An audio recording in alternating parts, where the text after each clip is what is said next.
Assalamualaikum warahmatullahi wabarakatuh. Kami dari kelompok 2 akan mempresentasikan tentang kromatografi lapis tipis preparatif dari Institusi Universitas Pancasila Jakarta tahun 2024. Berikut adalah nama anggotanya. Ada Egy Junitasari, Elfitri Novelia Haryuni, dan saya sendiri, Emily Brand Setiawan.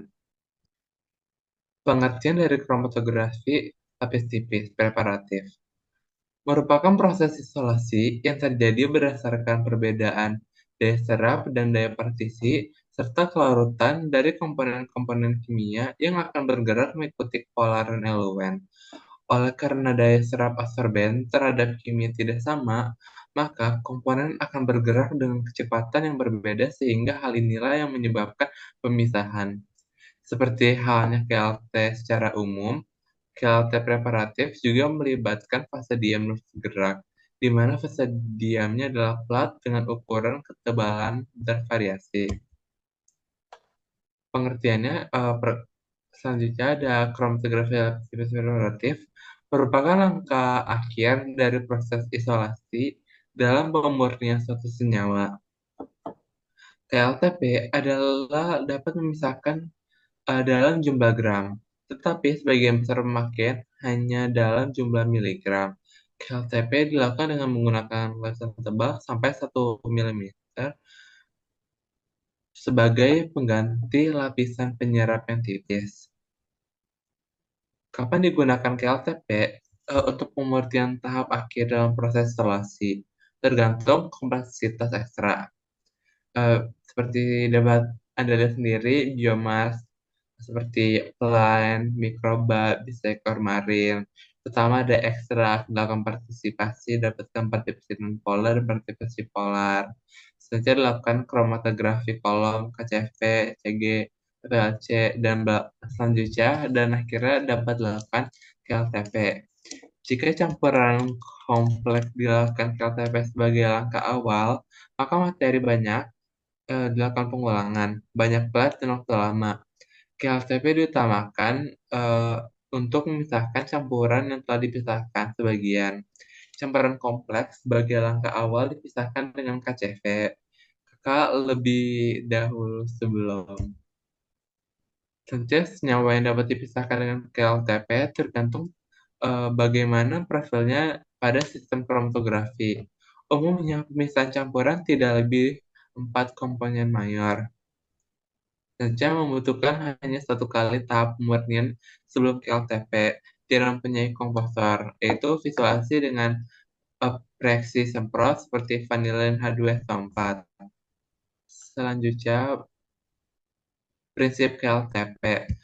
Proses isolasi kromatografi lapis tipis preparatif terjadi berdasarkan perbedaan daya serap dan daya partisi serta kelarutan dari komponen-komponen kimia yang akan bergerak mengikuti polaran eluen. Oleh karena daya serap absorben terhadap komponen bergerak dengan kecepatan yang berbeda sehingga hal inilah yang menyebabkan pemisahan. Aplikasinya itu dapat seperti isolasi senyawa dari bahan alami, pemisahan produk sintesis organik, mengidentifikasi obat, ekstrak tanaman, preparat biokimia, dan mendeteksi kontaminan, pemalsuan, dan semacamnya. Kekurangan dari KLTP ini adalah adanya kemungkinan senyawa yang diambil dari plat adalah senyawa beracun. Waktu yang diperlukan dalam proses pemisahan ini cukup panjang. Adanya pencemar setelah proses nyawa dari absorben. Rendemen yang diperoleh biasanya berkurang dari 40% sampai 50% dari bahan awal. Itu sangat sedikit. Selanjutnya juga ada kelebihan dari KLTP ini sendiri, yaitu biaya yang digunakan lebih murah dan pemakaian peralatannya paling dasar. Ketepatan penuntutan kadar akan lebih baik karena komponen yang akan ditentukan merupakan bercak yang tidak bergerak. Preparasi sampel yang mudah dapat untuk memisahkan senyawa hidrofobik seperti lipid dan hidrokarbon dan dapat dilakukan elusi secara mekanik menurun atau dengan cara elusi dua dimensi. Selanjutnya adalah metode ini. Ini kita melakukan dengan cara memasukkan fase gerak ke dalam bejana sehingga dalam bejana terdapat fase gerak setinggi 5 sampai 10 mm. Selanjutnya ditutup bejana dan biarkan selama 1 jam pada suhu 20 sampai 25 derajat Celcius. Selanjutnya akan dibacakan oleh teman saya.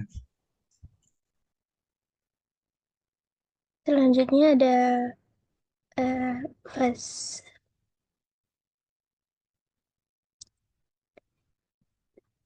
Selanjutnya ada metode yaitu komponen tunggal ditahan atau ditotal pada fase diam secara kontinu hingga membentuk pita.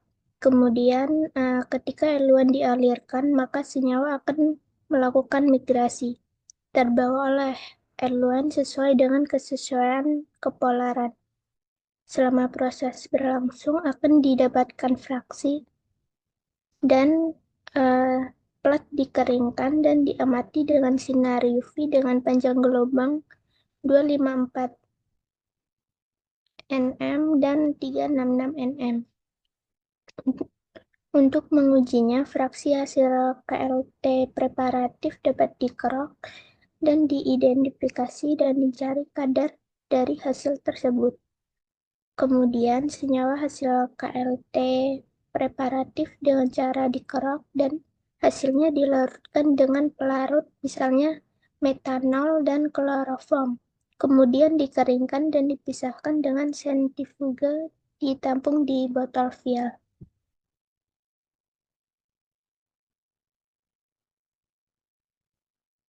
Selanjutnya ada adsorben.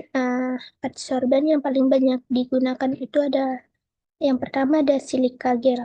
Silika gel umumnya mengandung zat tambahan kalsium sulfat untuk mempertinggi daya lekatnya. Zat ini digunakan sebagai adsorben universal untuk kromatografi senyawa netral, asam, dan basa. Yang kedua ada aluminium oksida. Aluminium oksida mempunyai kemampuan koordinasi dan oleh karena itu sesuai dengan pemisahan senyawa yang mengandung gugus fungsi yang berbeda. Aluminium oksida mengandung ion alkali dan dengan bereaksi sebagai basa dalam suspensi air. Di samping kedua adsorben yang sangat aktif ini dalam hal tersebut tertentu dapat digunakan KSLGU yang kurang aktif sebagai lapis sorbi. Selanjutnya ada tata nama lempeng KLT.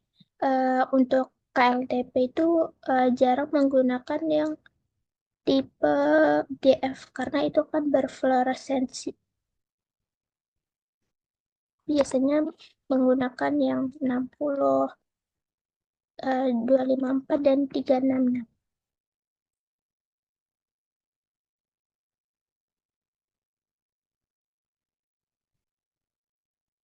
Selanjutnya ada scale up dari lempeng analitik ke KLTP.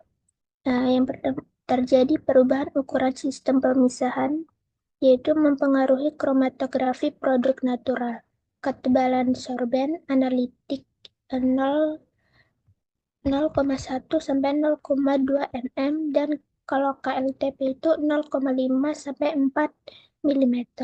Dan untuk ukuran plat untuk KLT biasa itu analitiknya itu kurang dari 20 kali 20 cm.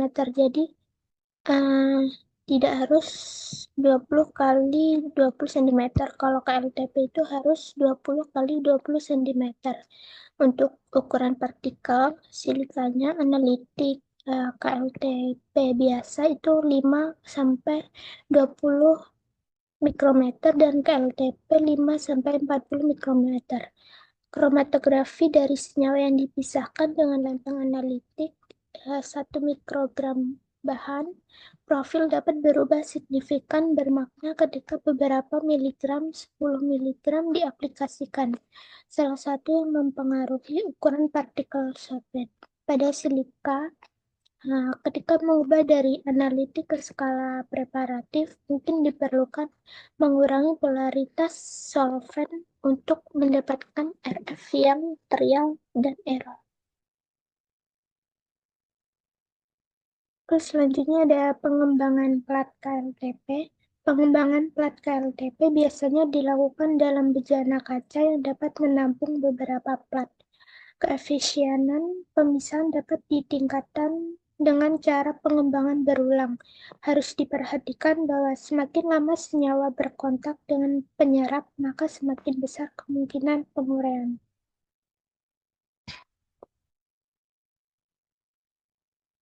Selanjutnya ada fase gerak. Fase gerak dalam KLTP adalah L1, yaitu pelarut yang digunakan untuk menggerakkan komponen. Nah, yang pertama ada sistem fase gerak yang paling sederhana KLTP adalah dengan cara menggunakan dua pelarut. Yang kedua, kekuatan eluasi bertambah pada pelarut yang lebih polar. Yang ketiga, kekuatan L1, kemampuan L1 untuk menaikkan bercak pada KLTP fase normal. Bisa dilihat dari deret elektropik efek eluasi pelarut semakin polar, berarti itu kekuatan eluasinya meningkat.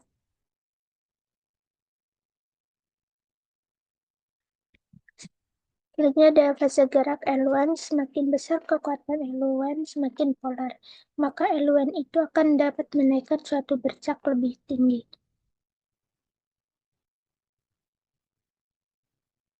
Selanjutnya ada prinsip pemisahan pada KLTP. Fase diam silika bersifat polar sehingga dapat mengalami interaksi dipol-dipol dengan senyawa polar lainnya. Semakin polar campuran yang akan dipisahkan analit mengakibatkan adsorpsi dengan fase diam semakin kuat. Adsorpsi kuat merambat lebih lambat. Ukuran adsorpsi pada hidrokarbon. Hidrokarbon jenuh, hidrokarbon tidak jenuh, hidrokarbon tidak jenuh dengan ikatan rangkap lebih banyak.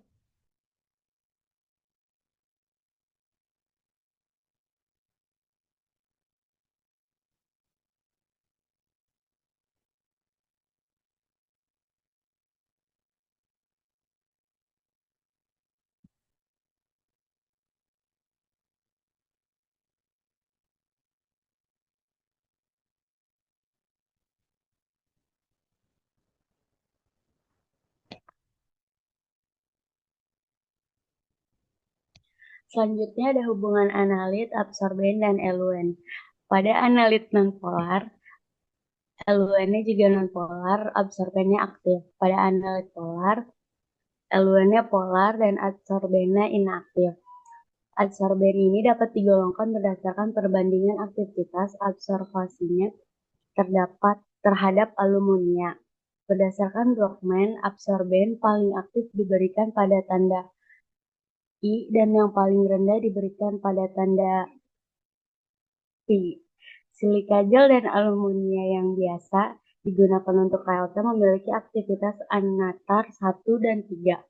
Absorben dengan keaktifan yang lebih rendah memiliki kadar air yang lebih tinggi daripada absorben yang lebih aktif.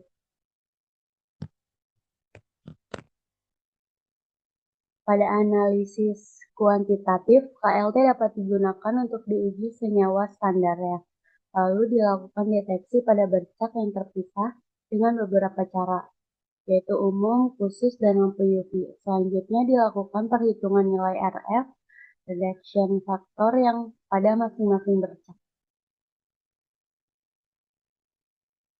Nah, untuk cara umum itu pakai uap iodium, asam sulfat pekat, sama campuran H2SO4 dengan kalium bikarbonat atau HNO3. Pada cara khusus dengan reaksi-reaksi khusus untuk golongan senyawa tertentu. Pada lampu UV, absorpsinya pada 254 nm dan fluorescensi pada 366 nm. Ini pola kromatografi KLT 366 dan 254. Pada reduction faktor, suatu campuran yang dielusi pada KLT akan terpisah menjadi beberapa senyawa yang ditunjukkan pada terjadinya pemisahan bercak. Parameter yang digunakan untuk menggambar migrasi senyawa disebut faktor retardasi.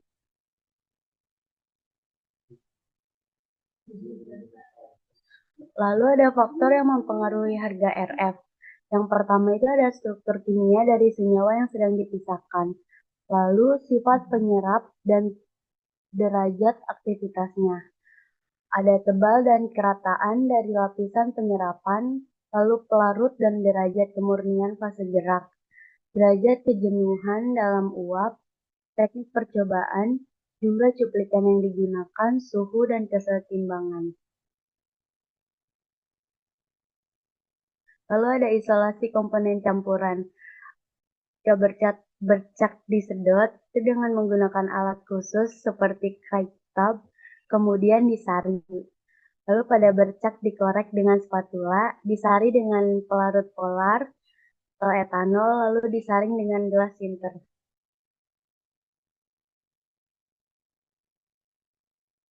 Perbedaan KLT dan KLTP.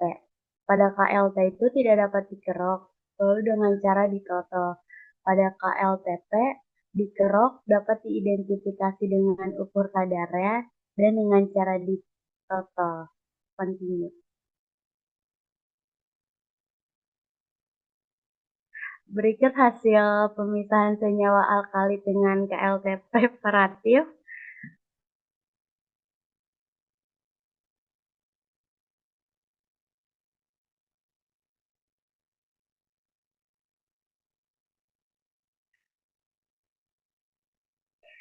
Jadi pada nilai RF 0,083 itu sebelum diberi reagen berwarna ungu. Lalu setelah diberi reagen menjadi ungu, senyawa golongannya tidak ada. Pada hasil 0,244 sebelum diberi reagen berwarna kuning jingga. Lalu setelah diberi menjadi ungu kecoklatan, mengandung senyawa alkaloid. Pada nilai RF 0,344 sebelum diberi reagen berwarna kuning, lalu setelah diberi reagen berwarna ungu kecoklatan, artinya mengandung alkaloid. Terus pada hasil 0,433 sebelum diberi reagen berwarna biru muda, setelah diberi reagen berwarna ungu, setelah tidak mengandung alkaloid. Pada hasil 0,477 sebelum diberi berwarna hijau terang, lalu setelah diberi tetap hijau terang, tidak mengandung alkaloid. Pada hasil 0,561 sebelum diberi reagen berwarna hijau kekuningan, lalu setelah diberi menjadi ungu. Hasilnya tidak mengandung alkaloid. Pada 0,6 sebelum diberi reagen berwarna biru muda, lalu setelah diberi reagen berwarna ungu kecoklatan, artinya positif alkaloid. Pada hasil 0,655 berwarna jingga, lalu setelah diberi reagen berwarna coklat, artinya mengandung alkaloid. Pada hasil 0,822 berwarna jingga, lalu setelahnya berwarna coklat, artinya mengandung alkaloid. Lalu pada hasil 0,855 berwarna hijau setelah diberi reagen menjadi warna ungu kecoklatan mengandung alkaloid. Hasil 0,872 berwarna ungu setelah diberi reagen ungu kecoklatan mengandung alkaloid. Lalu pada hasil 0,916 berwarna kuning setelah diberi reagen juga tetap berwarna kuning, tidak mengandung alkaloid. Lalu yang terakhir ada hasil RF 0,933 Sebelumnya berwarna hijau muda, lalu setelahnya berwarna kuning tidak mengandung alkaloid. Berikut daftar pustaka yang kami gunakan.